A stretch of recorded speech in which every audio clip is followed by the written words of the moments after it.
5 generations Telugu వాళ్ళకి ఏ గొంతు అయితే ఆయుష్ పెంచిందో ఆ జనరేషన్స్ అందరూ కలిసి ఎంతో సంతోషంగా ప్రతిష్ఠించుకున్న విగ్రహం ఇది. అండ్ మా దేవుడిని ఇక్కడ మనం పెట్టుకున్నందుకు, రవీంద్ర భారతి లాంటి ఒక అద్భుతమైన కళా ప్రాంగణంలో పెట్టుకున్నందుకు, రవీంద్ర భారతికి కళ వచ్చింది, అలాగే మా గురువు గారికి ఆయన ఆత్మకి చాలా హ్యాపీగా ఉంటుందని నేను అనుకుంటున్నాను. Thank you. ఫాదర్ సన్ ఒక మాటలో చెప్పాలంటే నాకు తండ్రి లాంటి, నాకు పితృ సమానులు, నన్ను ఎప్పుడో కొడుకులా చూసుకునేవాళ్ళు. ఈరోజు మా నాన్నగారి విగ్రహం ఇక్కడ ఉంది అనే feeling, it's really great feeling.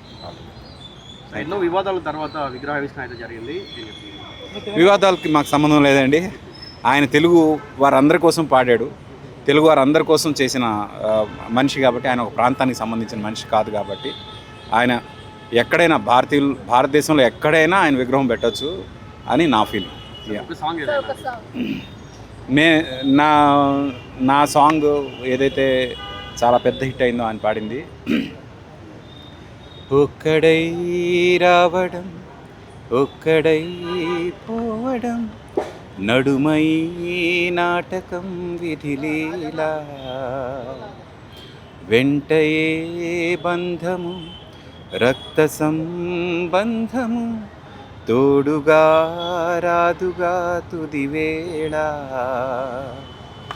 మరణమనేది ఖాయమని మిగిలెను కీర్తి కాయమని, నీ బరువు నీ పరువు మోసేది